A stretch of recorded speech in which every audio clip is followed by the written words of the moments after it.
El sabueso de los Baskerville. 7. Los Stapleton de la casa Merripit.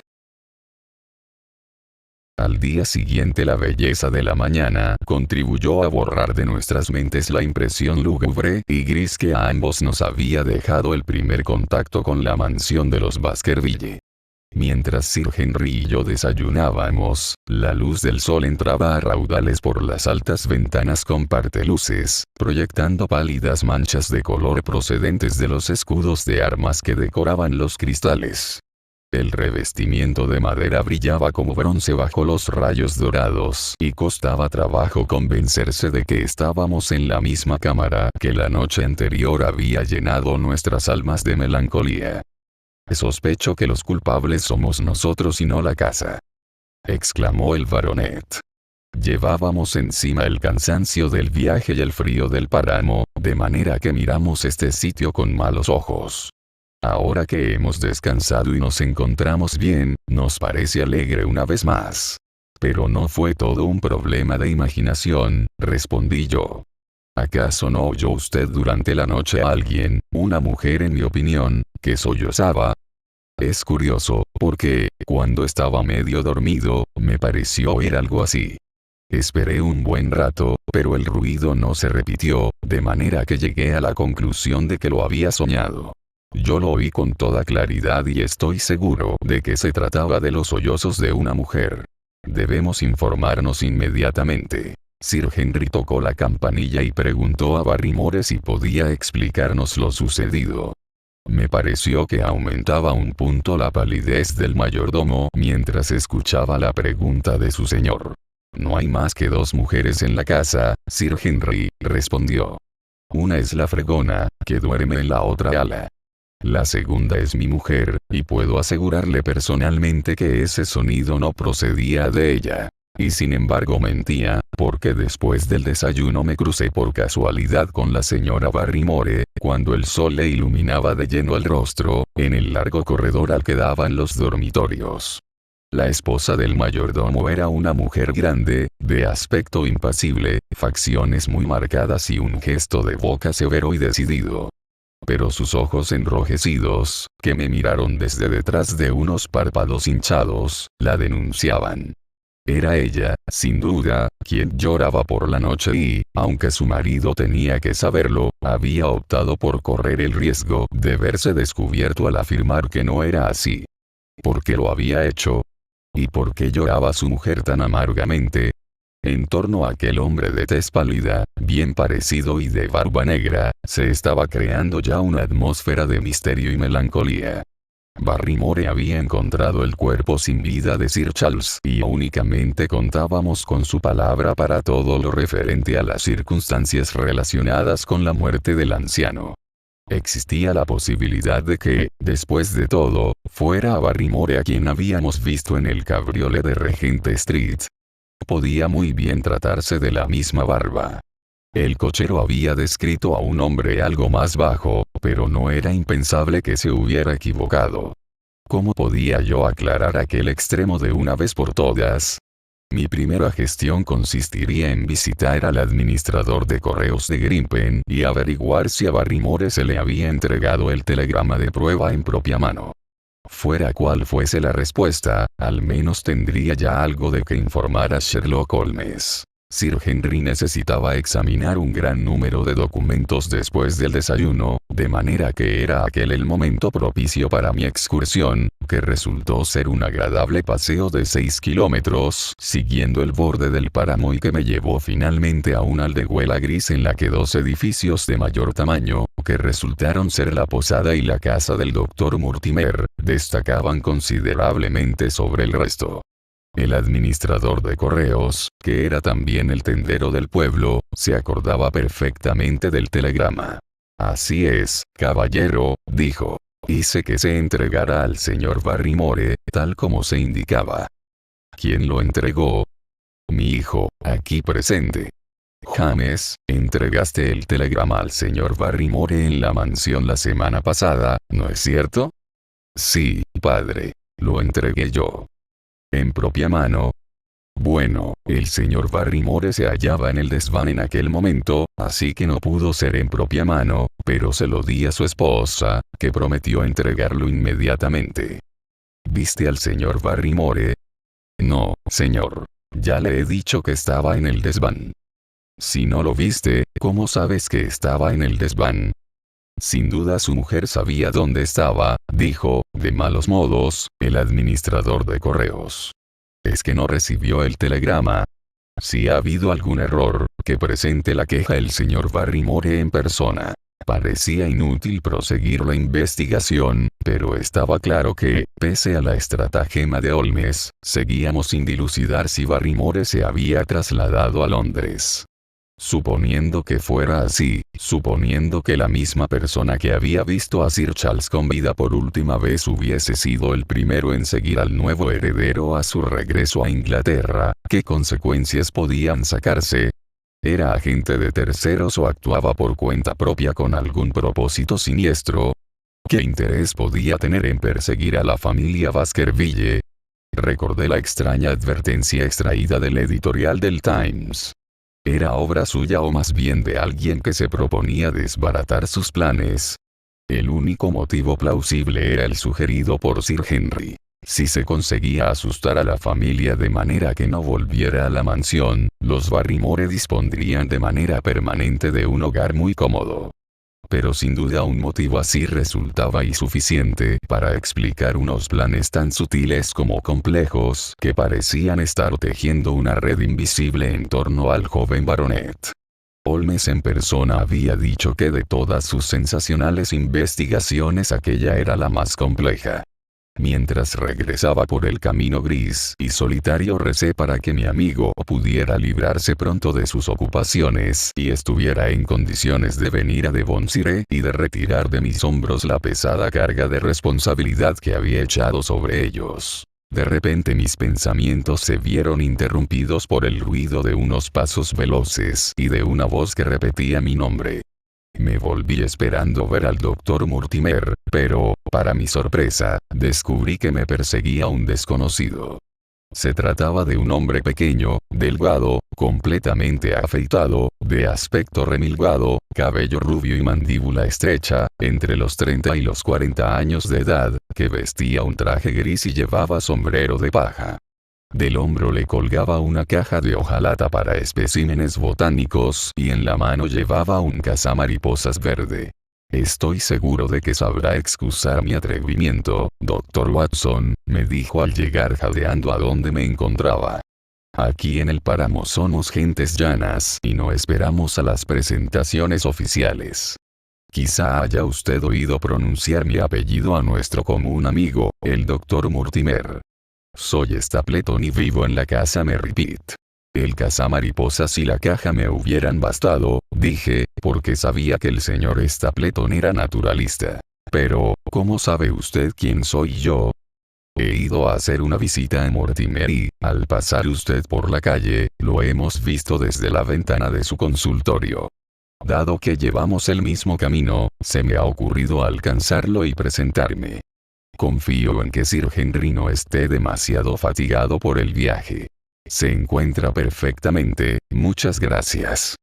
Todos nos temíamos que después de la triste desaparición de Sir Charles el nuevo baronet no quisiera vivir aquí. Es mucho pedir que un hombre acaudalado venga a enterrarse en un sitio como este, pero no hace falta que le diga cuánto significa para toda la zona. Hago bien en suponer que Sir Henry no alberga miedos supersticiosos en esta materia. No creo que sea probable.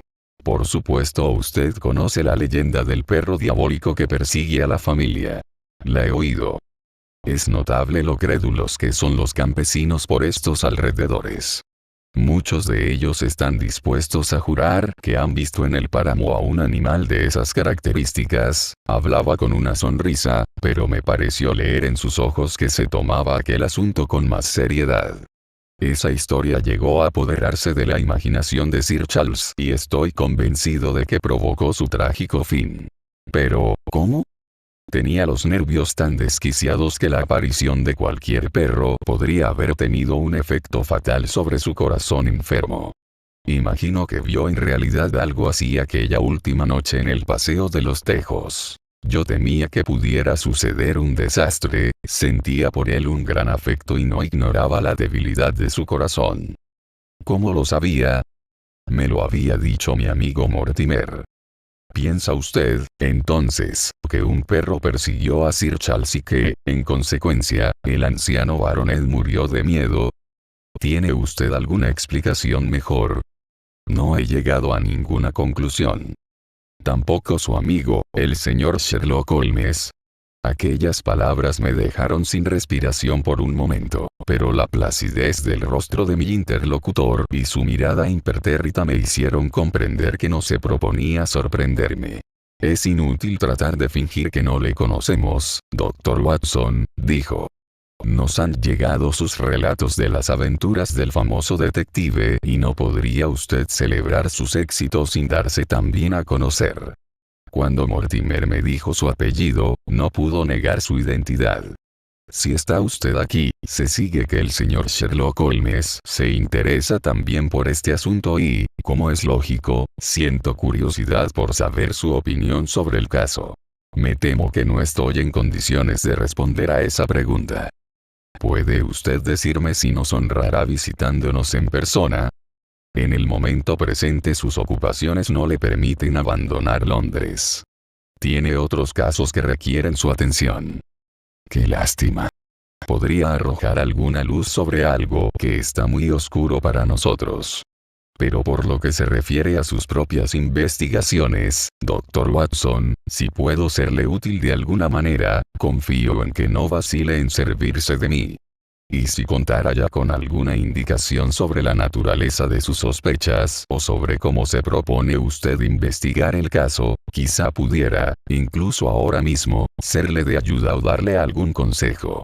Siento desilusionarle, pero estoy aquí únicamente para visitar a mi amigo Sir Henry y no necesito ayuda de ninguna clase.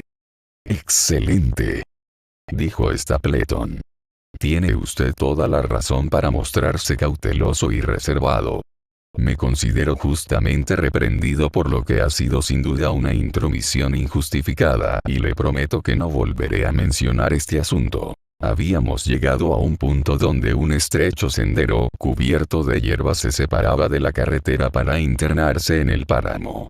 A la derecha quedaba una empinada colina salpicada de rocas que en tiempos remotos se había utilizado como cantera de granito.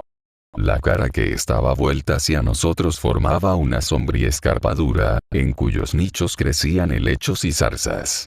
Por encima de una distante elevación se alzaba un penacho gris de humo. Un paseo no demasiado largo por esta senda del páramo nos llevará hasta la casa Merripit, dijo mi acompañante. Si dispone usted de una hora, tendré el placer de presentarle a mi hermana. Lo primero que pensé fue que mi deber era estar al lado de Sir Henry, pero a continuación recordé los muchos documentos y facturas que abarrotaban la mesa de su estudio. Era indudable que yo no podía ayudarlo en aquella tarea.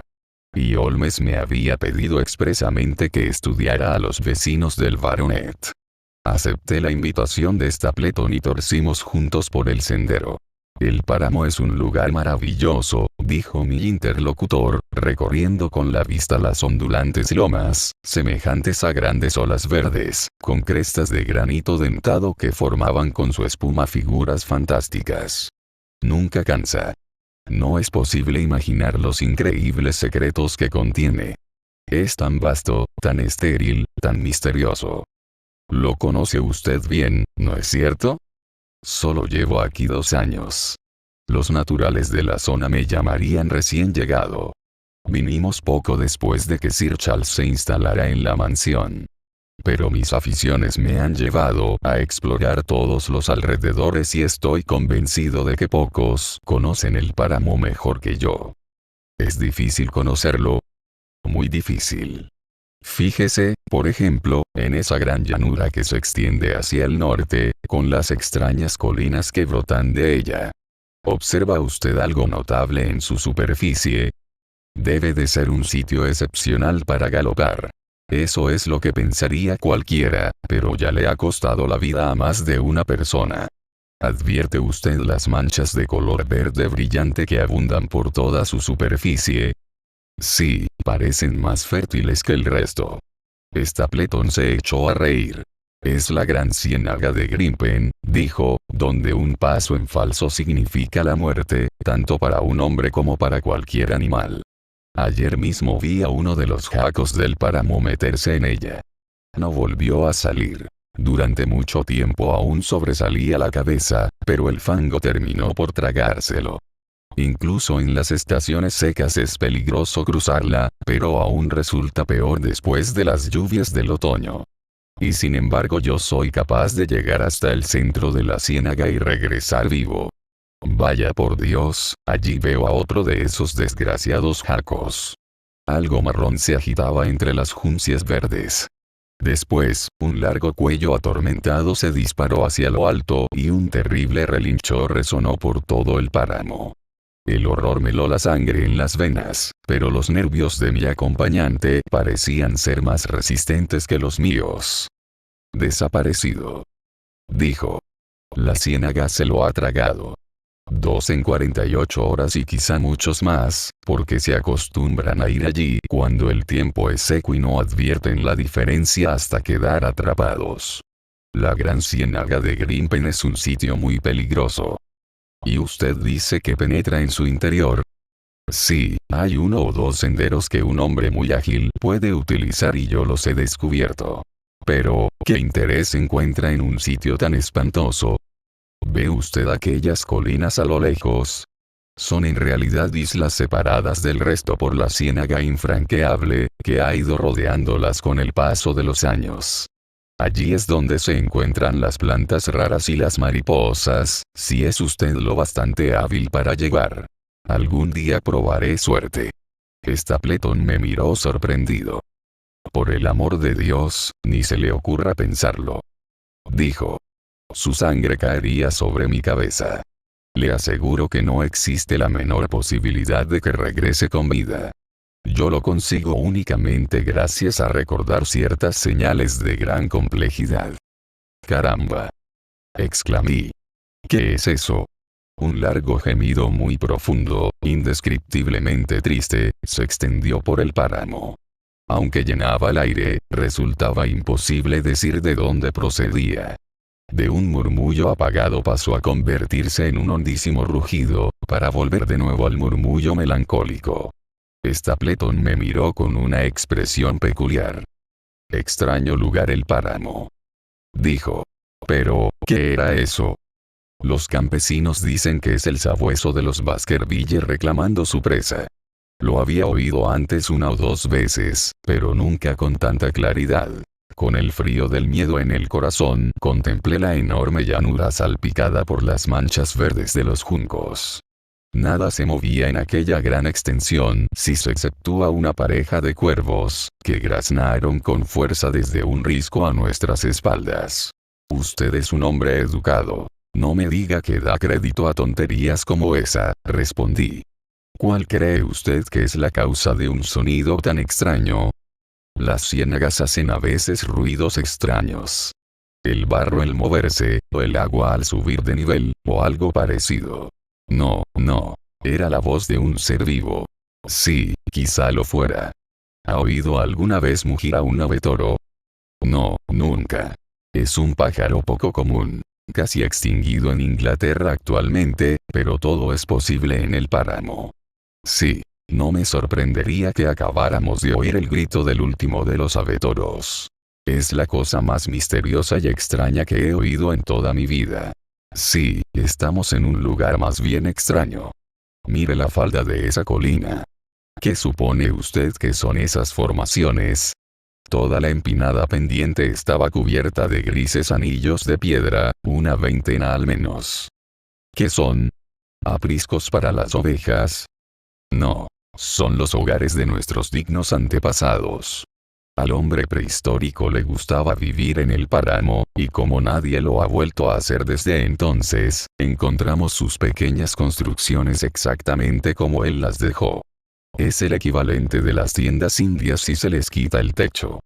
podrá usted ver incluso el sitio donde hacían fuego así como el lugar donde dormían, si la curiosidad le empuja a entrar en uno de ellos. Se trata, entonces, de toda una ciudad. Cuando estuvo habitada, se remonta al periodo neolítico, pero se desconocen las fechas. ¿A qué se dedicaban sus pobladores? El ganado pastaba por esas laderas y ellos aprendían a cavar en busca de estaño cuando la espada de bronce empezaba a desplazar al hacha de piedra. Fíjese en la gran zanja de la colina de enfrente. Esa es su marca. Sí. Encontrará usted cosas muy peculiares en el páramo, Dr. Watson. Ah, perdóneme un instante. Es sin duda un ejemplar de Quiclópides. Una mosca o mariposilla se había cruzado en nuestro camino y Stapleton se lanzó al instante tras ella con gran energía y rapidez. Para consternación mía el insecto voló directamente hacia la gran ciénaga, pero mi acompañante no se detuvo ni un instante, persiguiéndola a saltos de mata en mata, con el cazamariposas en ristre. Su ropa gris y la manera irregular de avanzar, a saltos y en zigzag, no le diferenciaban mucho de un gran insecto alado. Contemplaba su carrera con una mezcla de admiración por su extraordinario despliegue de facultades y de miedo a que perdiera pie en la ciénaga traicionera, cuando oí ruido de pasos y, al volverme, vi a una mujer que se acercaba hacia mí por el sendero. Procedía de la dirección en la que, gracias al penacho de humo, sabía ya que estaba localizada la casa Merripit, pero la inclinación del páramo me la había ocultado hasta que estuvo muy cerca. No tuve ninguna duda de que se trataba de la señorita Stapleton, puesto que en el páramo no abundan las damas, y recordaba que alguien la había descrito como muy bella. La mujer que avanzaba en mi dirección lo era, desde luego, y de una hermosura muy poco corriente. No podía darse mayor contraste entre hermanos, porque en el caso del naturalista la tonalidad era neutra, con cabello claro y ojos grises, mientras que la señorita Stapleton era más oscura que ninguna de las morenas que he visto en Inglaterra y además esbelta, elegante y alta. Su rostro, altivo y de facciones delicadas, era tan regular que hubiera podido parecer frío de no ser por la boca y los hermosos ojos, oscuros y vehementes. Dada la perfección y elegancia de su vestido, resultaba, desde luego, una extraña aparición en la solitaria senda del páramo. Seguía con los ojos las evoluciones de su hermano cuando me di la vuelta, pero inmediatamente apresuró el paso hacia mí. Yo me había descubierto y me disponía a explicarle mi presencia con unas frases, cuando sus palabras hicieron que mis pensamientos cambiaran por completo de dirección. «Váyase», dijo. «Vuelva a Londres inmediatamente». No pude hacer otra cosa que contemplarla, estupefacto. Sus ojos echaban fuego al mismo tiempo que su pie golpeaba el suelo con impaciencia. ¿Por qué tendría que marcharme? No se lo puedo explicar, hablaba en voz baja y apremiante y con un curioso ceseo en la pronunciación. Pero, por el amor de Dios, haga lo que le pido. Váyase y no vuelva nunca a pisar el páramo. Pero si acabo de llegar. Por favor, exclamó. ¿No es capaz de reconocer una advertencia que se le hace por su propio bien? Vuélvase a Londres. Póngase esta misma noche en camino. Aléjese de este lugar a toda costa. Silencio, vuelve mi hermano. Ni una palabra de lo que le he dicho. ¿Le importaría cortarme la orquídea que está ahí, entre las colas de caballo? Las orquídeas abundan en el páramo, aunque, por supuesto, llega usted en una mala estación para disfrutar con la belleza de la zona. Stapleton había abandonado la casa y se acercaba a nosotros jadeante y con el rostro encendido por el esfuerzo. «Hola, Beryl», dijo, y tuve la impresión de que el tono de su saludo no era excesivamente cordial. «Estás muy sofocado, Jack». «Sí». Perseguía a una Quiclópides. Es una mariposa muy poco corriente y raras veces se la encuentra a finales del otoño. Es una pena que no haya conseguido capturarla. Hablaba despreocupadamente, pero sus ojos claros nos vigilaban a ambos sin descanso. «Se han presentado ya, por lo que observo». «Sí». Estaba explicando a Sir Henry que el otoño no es una buena época para la verdadera belleza del páramo. ¿Cómo? ¿Con quién crees que estás hablando? Supongo que se trata de Sir Henry Baskerville. No, dije yo. Solo soy un humilde plebeyo, aunque Baskerville me honre con su amistad. Me llamo Watson, Dr. Watson. El disgusto ensombreció por un momento el expresivo rostro de la joven. Hemos sido víctimas de un malentendido en nuestra conversación, dijo la señorita Stapleton. En realidad no habéis tenido mucho tiempo, comentó su hermano, siempre con los mismos ojos interrogadores. He hablado como si el Dr. Watson fuera residente en lugar de simple visitante, dijo la señorita Stapleton. No puede importarle mucho si es pronto o tarde para las orquídeas. Pero, una vez que ha llegado hasta aquí, espero que nos acompañe para ver la casa Merripit.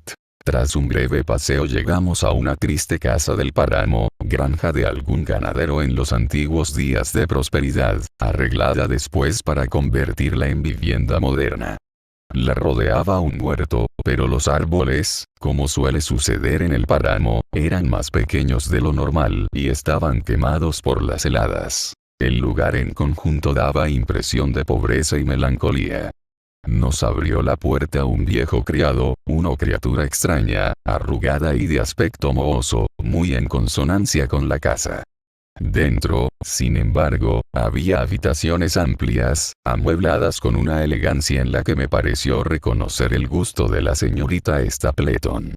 Al contemplar desde sus ventanas el interminable páramo salpicado de granito que se extendía sin solución de continuidad hasta el horizonte más remoto, no pude por menos de preguntarme qué podía haber traído a un lugar así a aquel hombre tan instruido y a aquella mujer tan hermosa.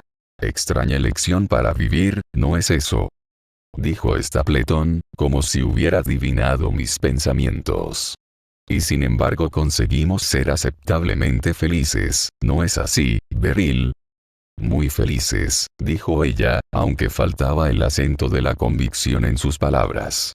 Yo llevaba un colegio privado en el norte, dijo Stapleton.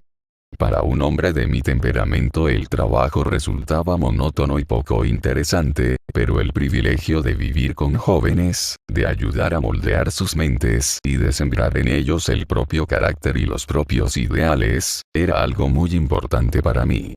Pero el destino se puso en contra nuestra. Se declaró una grave epidemia en el colegio y 3 de los muchachos murieron. La institución nunca se recuperó de aquel golpe y gran parte de mi capital se perdió sin remedio. De todos modos, si no fuera por la pérdida de la encantadora compañía de los muchachos, podría alegrarme de mi desgracia, porque, dada mi intensa afición a la botánica y a la zoología, tengo aquí un campo ilimitado de trabajo, y mi hermana está tan dedicada como yo a la naturaleza. Le explico todo esto, Dr. Watson, porque he visto su expresión mientras contemplaba el páramo desde nuestra ventana. Es cierto que se me ha pasado por la cabeza la idea de que todo esto pueda ser, quizá, un poco menos aburrido para usted que para su hermana. No, replicó ella inmediatamente. No me aburro nunca.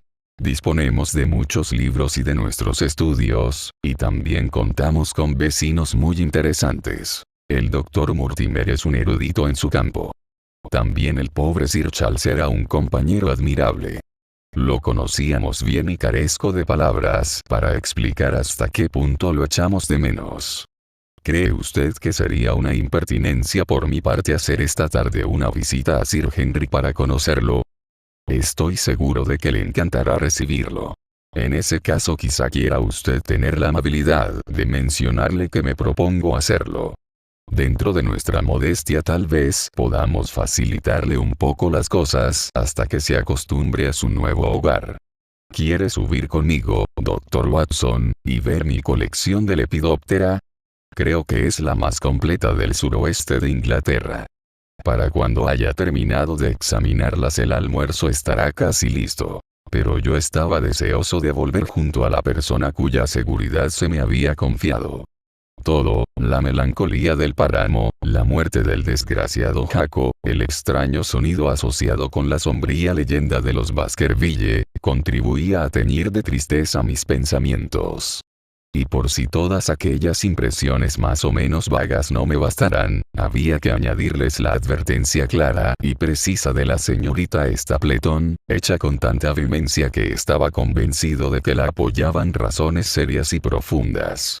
Rechacé los repetidos ruegos de los hermanos para que me quedase a almorzar y emprendí de inmediato el camino de regreso, utilizando el mismo sendero crecido de hierba por el que habíamos venido. Existe sin embargo, al parecer, algún atajo que utilizan quienes conocen mejor la zona, porque antes de alcanzar la carretera me quedé pasmado al ver a la señorita Stapleton sentada en una roca al borde del camino. El rubor del esfuerzo embellecía aún más su rostro mientras se apretaba el costado con la mano.